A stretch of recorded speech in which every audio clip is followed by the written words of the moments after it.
Pada hari itu keluarlah Yesus dari rumah itu dan duduk di tepi danau. Maka datanglah orang banyak berbondong-bondong, lalu mengerumuni dia, sehingga ia naik ke perahu dan duduk di situ. Sedangkan orang banyak semuanya berdiri di pantai. Dan ia mengucapkan banyak hal dalam perumpamaan kepada mereka, katanya, adalah seorang penabur keluar untuk menabur. Pada waktu ia menabur, sebagian benih itu jatuh di pinggir jalan. Lalu datanglah burung dan memakannya sampai habis. Sebagian jatuh di tanah yang berbatu-batu, yang tidak banyak tanahnya. Lalu benih itu pun segera tumbuh karena tanahnya tipis. Tetapi sesudah matahari terbit, layulah ia dan menjadi kering karena tidak berakar. Sebagian lagi jatuh di tengah semak duri. Lalu makin besarlah semak itu dan menghimpitnya sampai mati. Dan sebagian jatuh di tanah yang baik lalu berbuah. Ada yang 100 kali lipat. Ada yang 60 kali lipat, ada yang 30 kali lipat. Siapa bertelinga hendaklah ia mendengar. Karena itu, dengarlah arti perumpamaan penabur itu. Kepada setiap orang yang mendengar firman tentang kerajaan surga, tetapi tidak mengertinya, datanglah si jahat dan merampas yang ditaburkan dalam hati orang itu. Itulah benih yang ditaburkan di pinggir jalan. Benih yang ditaburkan di tanah yang berbatu-batu ialah orang yang mendengarkan firman itu dan segera menerimanya dengan gembira, tetapi ia tidak berakar dan tahan sebentar saja. Apabila datang penindasan atau penganiayaan karena firman itu, orang itu pun segera murtad. Yang ditaburkan di tengah semak duri ialah orang yang mendengar firman itu. Lalu kekhawatiran dunia ini dan tipu daya kekayaan menghimpit firman itu sehingga tidak berbuah. Yang ditaburkan di tanah yang baik ialah orang yang mendengar firman itu dan mengerti, dan karena itu ia berbuah. Ada yang 100 kali lipat, ada yang 60 kali lipat, ada yang 30 kali lipat. Perumpamaan seorang penabur, Parable of the Sower. Ini adalah salah satu perumpamaan yang populer sekali. Perumpamaan tentang seorang yang menaburkan benih, dan benihnya jatuh di 4 macam tanah. Injil Matius selain memberikan tentang perumpamaan ini juga memberikan jawaban Yesus, penjelasan Yesus pada murid-murid yang bertanya, apa artinya perumpamaan itu? Dan saya kira banyak dari kita juga sudah hafal sekali. Kalau dengar, perumpamaan seorang penabur udah ngerti. Tapi Bapak Ibu saya mau kasih tahu, sikap kita ketika mendengarkan firman Tuhan adalah sebaiknya kita memiliki sikap hati seorang yang mau mendengar dan mau belajar. Minggu yang lalu kita bicara soal self-righteous. Ketika kita punya hati untuk mau belajar, ketika kita punya hati untuk mau mendengar, kita akan selalu bisa belajar. Kita akan selalu bisa dapat sesuatu kalau kita punya hati untuk mau belajar. Karena itu mari dengarkan saya dengan baik. Perumpamaan seorang penabur ini bicara tentang sesuatu yang di masa itu sangat umum. Kita tahu Yesus setiap kali dia memberikan perumpamaan, setiap kali dia mengajar, dia memakai bahasa yang umum, perumpamaan yang umum, hal-hal yang memang masyarakat di waktu itu mengerti sekali, dekat dengan masyarakat. Nah, di masa Yesus, masyarakat itu sangat berpusat pada pertanian, agriculturally based istilahnya. Jadi kalau bicara soal pertanian, semua orang akan mengerti.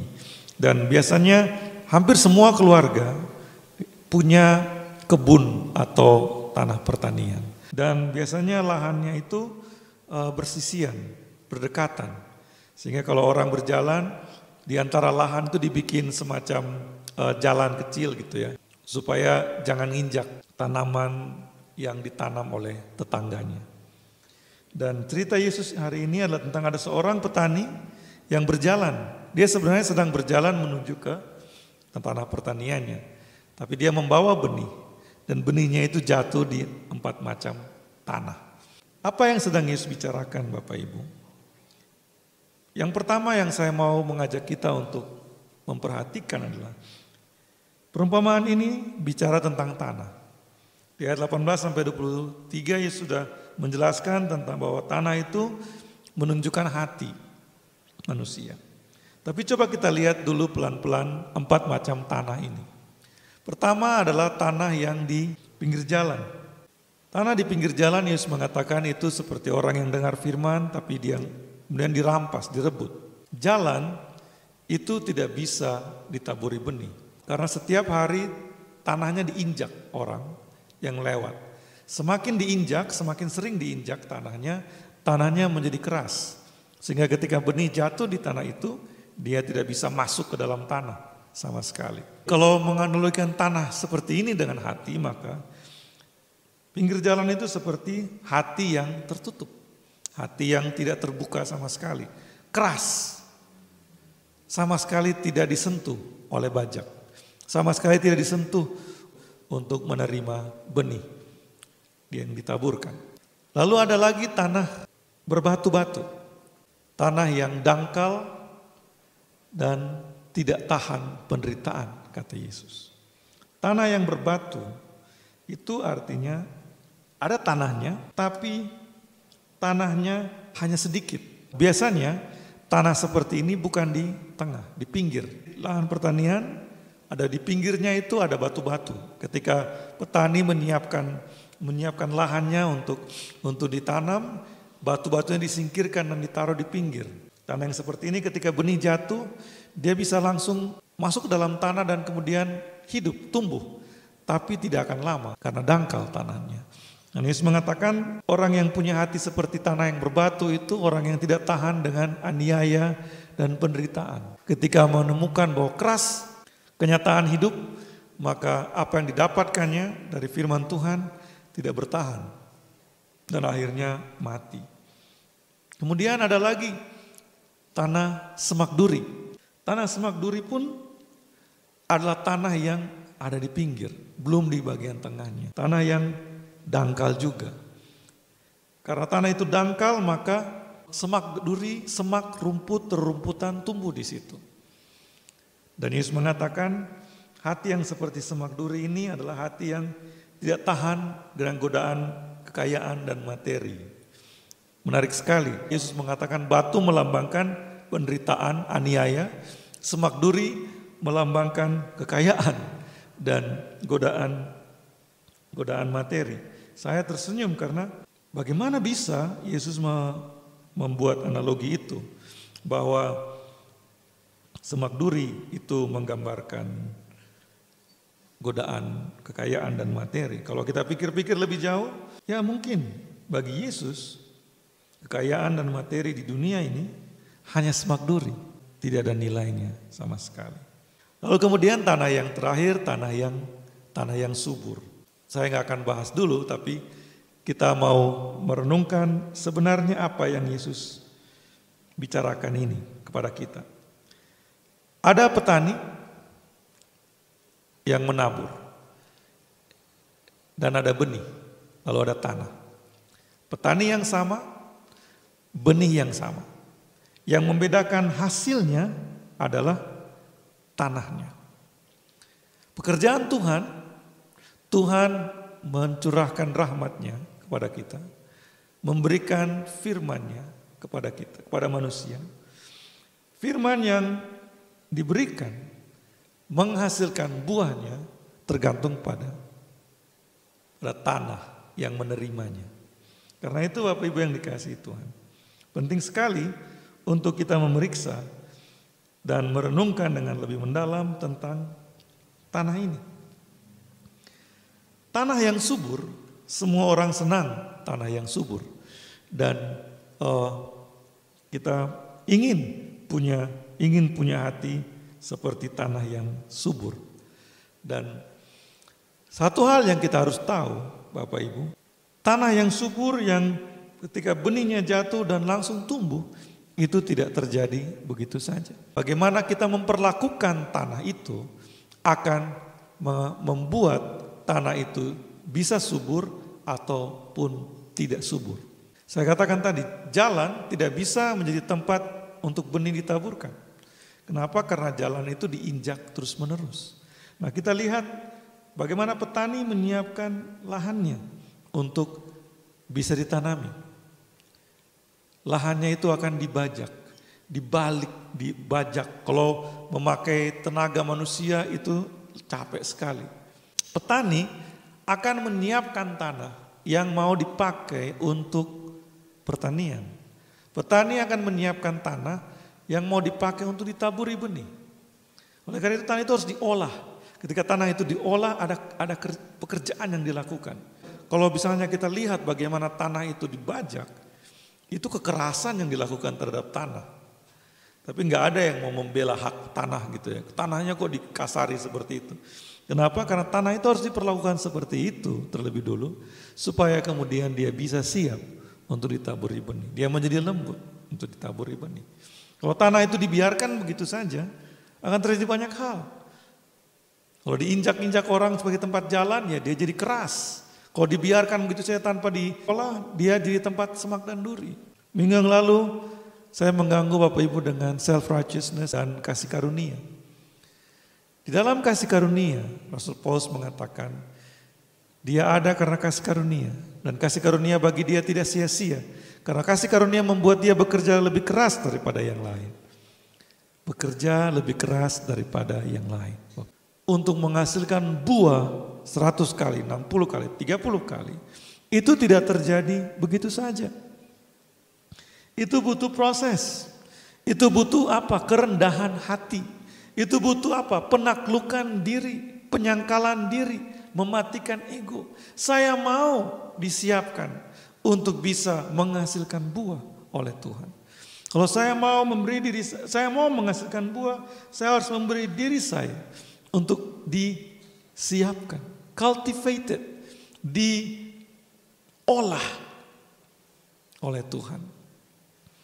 Dan proses itu lumayan berbekas, gak mulus. Tanah yang disiapkan untuk ditaburi benih gak akan mulus. Tapi itu harus terjadi supaya tanah itu menghasilkan buah. Bapak Ibu yang dikasihi Tuhan, kita suka dengan ayat menghasilkan buah 100 kali lipat, 60 kali lipat, 30 kali lipat. Jemaat paling senang kalau saya doakan Tuhan berkati 60 kali lipat, 100 kali lipat, 30 kali lipat. Maunya 100 kali lipat semuanya sih sebenarnya. Tuhan berkati dengan 100 kali lipat. Bapak Ibu, saya kasih tahu satu rahasia. Tuhan akan memberkati kita dengan 100 kali lipat hasilnya. Kalau kita memberi diri kita untuk diolah. Seperti tanah yang diolah oleh sang petani untuk siap ditaburi benih dan menghasilkan buah.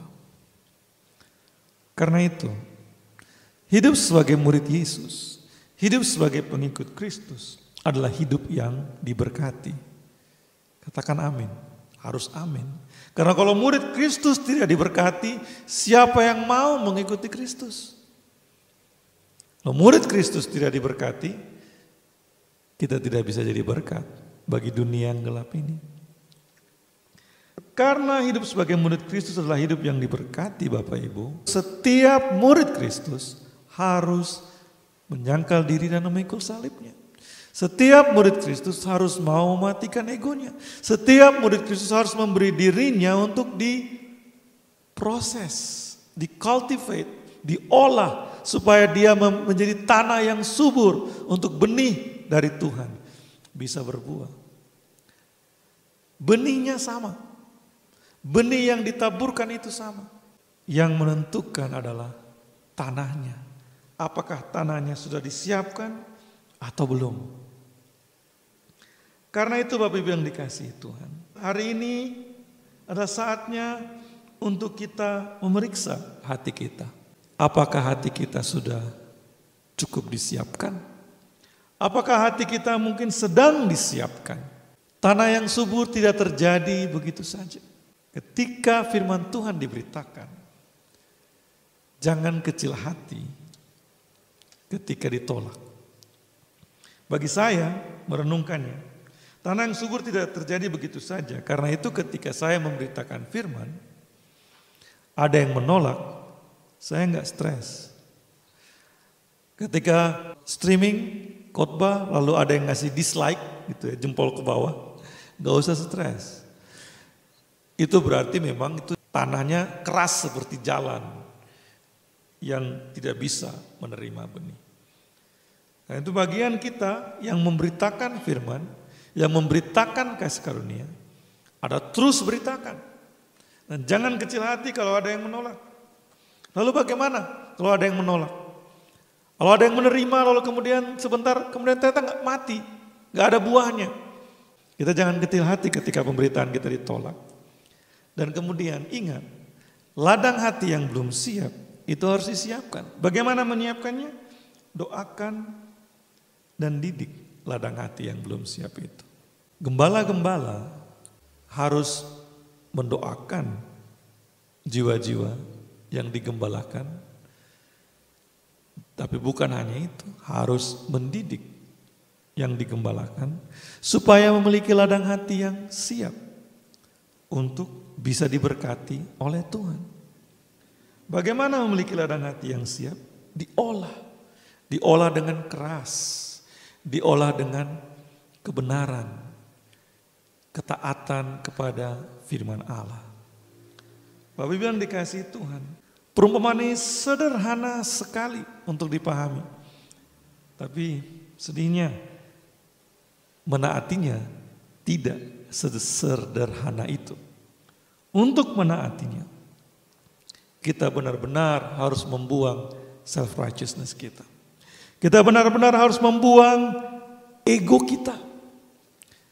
Harus rela mata bajak itu menghantam kita, membolak-balik kita. Supaya apa? Supaya jadi lembut, supaya jadi bisa ditaburi benih. Banyak orang rindu dapat berkat dari Tuhan. Banyak orang rindu hidupnya menghasilkan buah. Sedih sekali ketika bicara soal menghasilkan buah, orang hanya ngomongnya kekayaan, materi, uang, harta. Nanti kalau udah dapat itu semua, lalu apa yang dilakukan? Egonya muncul lagi, egonya hidup lagi. Dan kemudian bukan Tuhan yang dimuliakan, tapi diri sendiri yang dimuliakan. Bapak Ibu yang dikasihi Tuhan, buah yang Yesus bicara di sini adalah buah kehidupan sebagai murid, buah kehidupan sebagai pengikut Kristus. Dan buah kehidupan sebagai pengikut Kristus adalah buah yang bisa dinikmati oleh dunia yang dalam kegelapan. Berdampak. Dampaknya apa? Orang yang tadinya binasa jadi hidup. Orang yang tadinya jahat jadi mau berusaha untuk lebih baik. Doakan dan didik ladang hati yang belum siap. Saya nggak enak ngomong panjang-panjang Bapak Ibu, karena kalau saya bilang kamu ladang hatinya masih seperti pinggir jalan, orang akan tersinggung dan gak mau dengerin saya lagi. Kamu ladang hatinya masih seperti tanah yang berbatu-batu, orang akan tersinggung. Apalagi kalau dibilang kadang ladang hatinya seperti semak duri. Siapa yang mau semak duri? Tapi kenyataannya banyak orang Kristen hari ini membiarkan ladang hatinya seperti semak duri. Kenapa? Karena sukanya kekayaan dan materi dan uang. Katanya cinta Tuhan, tapi sebenarnya cinta uang. Katanya hamba Tuhan, tapi sebenarnya hamba uang. Karena itu Bapak Ibu yang dikasihi Tuhan, cultivate your heart. Olah hatimu. Beri hatimu untuk diolah. Seperti tanah yang diolah untuk siap ditaburi benih. Ladang hati itu diolahnya itu bukan sekali. Harus terus diolah. Setelah diolah ditaburi benih. Benih bertumbuh, benih menghasilkan buah, dipanen lalu apa lagi? Diolah lagi. Ladang hati kita harus terus dijaga agar selalu sehat untuk menghasilkan buah. Hidup sebagai murid Kristus ternyata gak terlalu enak. Hidup mengikuti Yesus ternyata gak terlalu enak. Ya kita akan menghasilkan buah, ya kita akan diberkati, bukan akan, kita diberkati, pasti diberkati. Tapi ya juga bahwa kita diproses, dibentuk, pikul salib, menyangkal diri, melayani Tuhan. Yesus mengatakan, jika engkau mengasihi aku, engkau akan melakukan perintahku. Kalau kita mengasihi Yesus, kita melakukan perintah Yesus. Perintah Yesus adalah firman Yesus. Firman Tuhan diberikan bagi kita. Dan semua firman yang diberitakan di dalam Injil Kesimpulannya cuma dua hal. Mengasihi Tuhan Allah dengan segenap hati, segenap jiwa, segenap kekuatan. Dan mengasihi sesama seperti diri kita sendiri. Kalau kita memberi hati kita untuk ditaburi benih firman itu. Mengasihi Tuhan dengan segenap hati, segenap kekuatan, segenap jiwa kita. Aplikasinya akan seperti apa? Yang terutama dalam hidup kita adalah Tuhan. Yang menjadi pusat dari hidup kita adalah Allah dan kebenarannya. Allah dan kebenarannya. Kristus dan teladannya. Jesus at the center of my heart. Kita nyanyi seperti itu. Ada lagu jadul, dialah segalanya, dia bagiku. Ada lagi lagu dangdut yang disukai, suka-sukamu Tuhan. Ketika kita nyanyi lagu seperti itu, mungkin setan bilang, Pret, mulut doang ngomong kayak gitu. Kelakuannya suka-suka Tuhan apa? Begitu Tuhan mau bentuk, kabur. Tinggalkan Tuhan. Kaulah segalanya, kalau kau kasih uang, kalau kau tidak kasih uang, aku cari yang lain. Matre. Kalau masih matre seperti itu, jangan bilang, Jesus at the center of my heart. Kita bisa menghasilkan buah kebenaran. Kita harus menghasilkan buah kebenaran. Kalau kita tidak menghasilkan buah, maka kita bukan tanah yang disiapkan. Dan Tuhan tidak berurusan dengan orang yang tidak menghasilkan buah. Seram. Sebenarnya firman ini seram, Bapak Ibu. Firman ini sebenarnya keras sekali. Yesus mengatakan kepada orang banyak dengan perumpamaan supaya orang banyak ingat terasa kalau mereka sedang ditegur dengan keras. Tapi kepada murid-murid Yesus ngomong apa adanya. Kayak gini loh maksudku. Jaga ladang hatimu.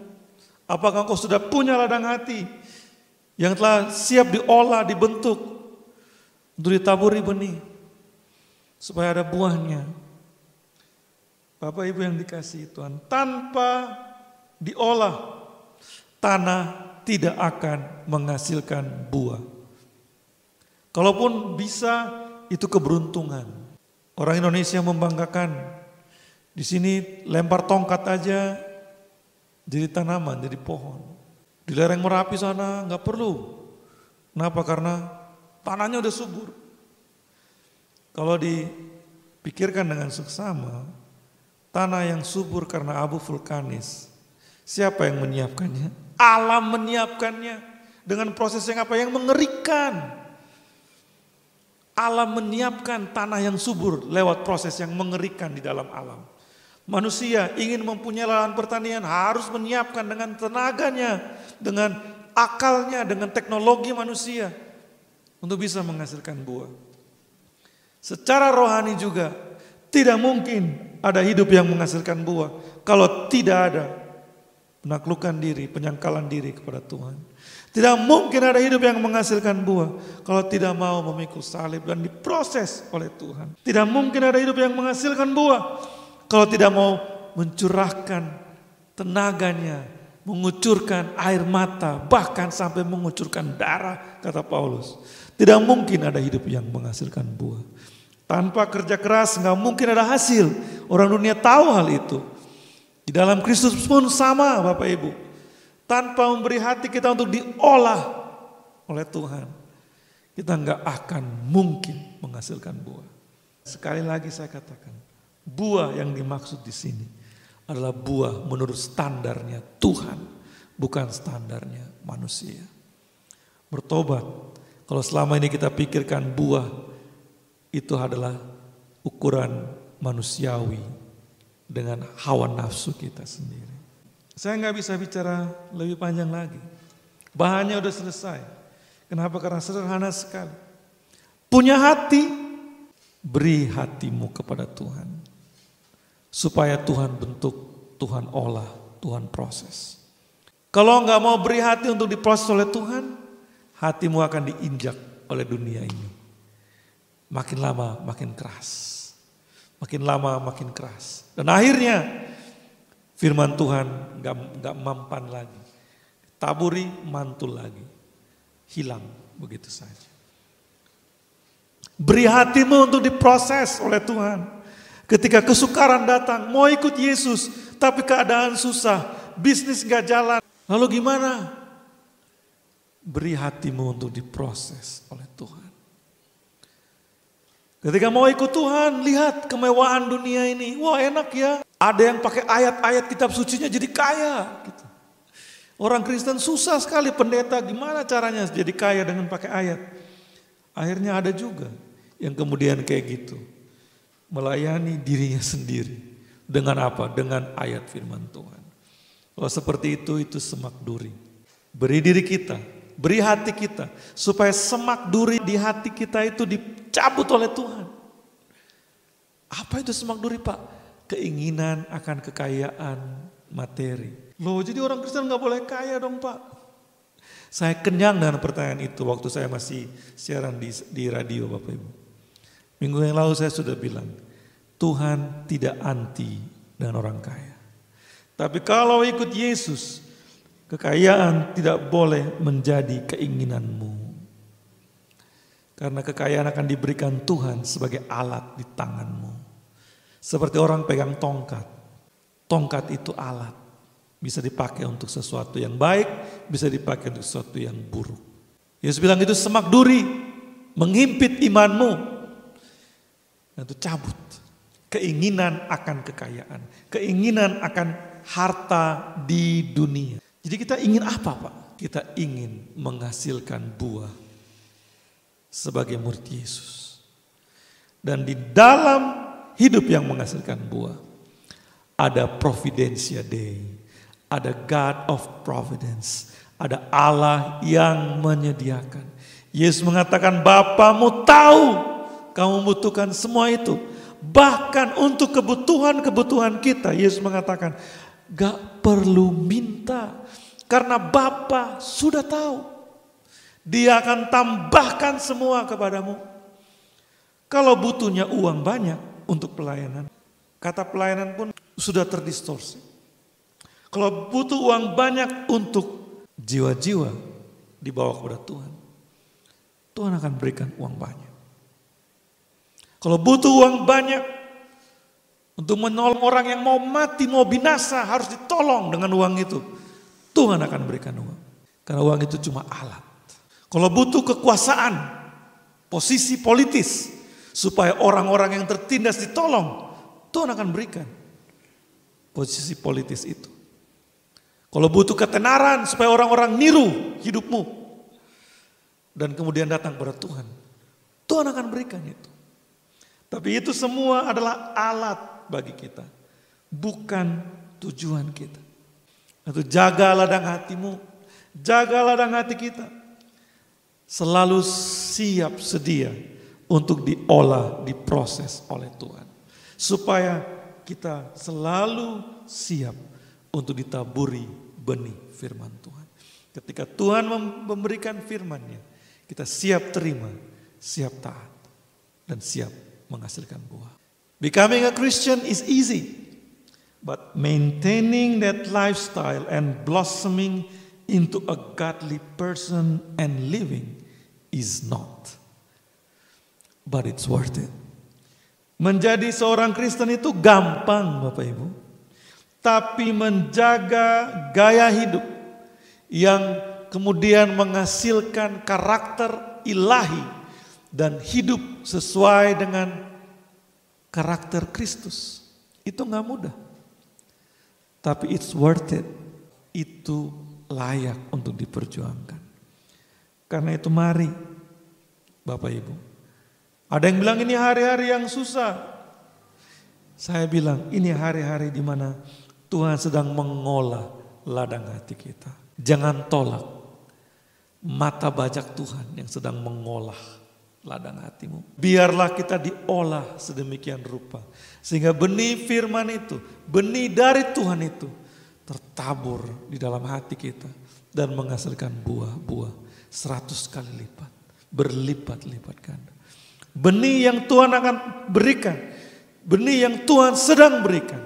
Itu benih yang unggul dari Allah sendiri. Gak mungkin gagal kalau ladang hatinya sudah siap. Gak mungkin gak menghasilkan buah kalau ladang hatinya sudah siap. Karena itu mari beri hatimu. 3 minggu terakhir ini saya mengganggu Bapak Ibu. Soal menyangkal diri pikul salib. Soal self-righteous, membuang ego, membuang kesombongan. Mau belajar. Kenapa? Karena sesungguhnya Tuhan rindu kita semua menghasilkan buah. Tuhan rindu kita semua menghasilkan buah yang berkali-kali lipat, berlipat-lipat ganda. Kenapa? Karena dunia ini sedang binasa dengan dosa-dosanya. Kita dipanggil menjadi garam dan terang bagi dunia ini. Tapi kalau kita tidak memberi ladang hati kita untuk diolah oleh Tuhan, kalau kita tidak menghasilkan buah-buah kebenaran, kita tidak akan bisa menjadi garam dan terang dunia ini. Kita akan tenggelam oleh arus dunia ini. Karena itu mari Bapak Ibu, saya mohon, buang semua kesombongan dan ego dari hatimu. Berlutut di hadapan Tuhan hari ini. Izinkan Tuhan memproses, mengolah ladang hati kita untuk menjadi ladang hati yang siap ditaburi benih yang subur dan menghasilkan buah. Mari kita berdoa. Bapa yang di surga, ampuni kami yang bodoh, keras kepala, bebal, dan jahat ya Tuhan. Ketika kami mengikuti Tuhan tapi dengan ego kami yang tidak mau kami salibkan. Ketika kami menyebut diri kami murid Kristus, pengikut Kristus, tapi kami hanya melayani diri kami sendiri, melayani perut kami sendiri, melayani ego kami sendiri. Ampuni kami ya Tuhan. Kami mau punya ladang hati yang subur, yang siap untuk menghasilkan buah kebenaran-Mu Tuhan. Karena itu ini kami Tuhan. Ajar kami hari ini untuk bisa bilang, aku bertobat di hadapan Engkau. Ajar kami hari ini untuk bisa bilang, Tuhan, terima kasih untuk teguran-Mu. Ajar kami hari ini untuk bisa bilang, Tuhan, ini aku, bentuk aku Tuhan, serupa dan seturut dengan gambar-Mu. Ini aku Tuhan, proses aku Tuhan, supaya aku menghasilkan buah untuk kemuliaan nama-Mu. Karena kasih karunia yang telah Engkau berikan bagi kami terlalu besar. Pengorbanan yang Engkau lakukan untuk kami terlalu mahal. Untuk Tuhan, kami mau menyambut Engkau. Kami mau menyambut Kristus. Kami mau melakukan kebenaran-Mu dalam hidup kami. Tolong kami. Bila firman yang diberitakan ini, kami terima dengan hati yang terbuka dan mau belajar ya Tuhan. Dan kami semua yang mendengar firman ini menghasilkan buah kebenaran itu. Sungguh lembut Tuhan.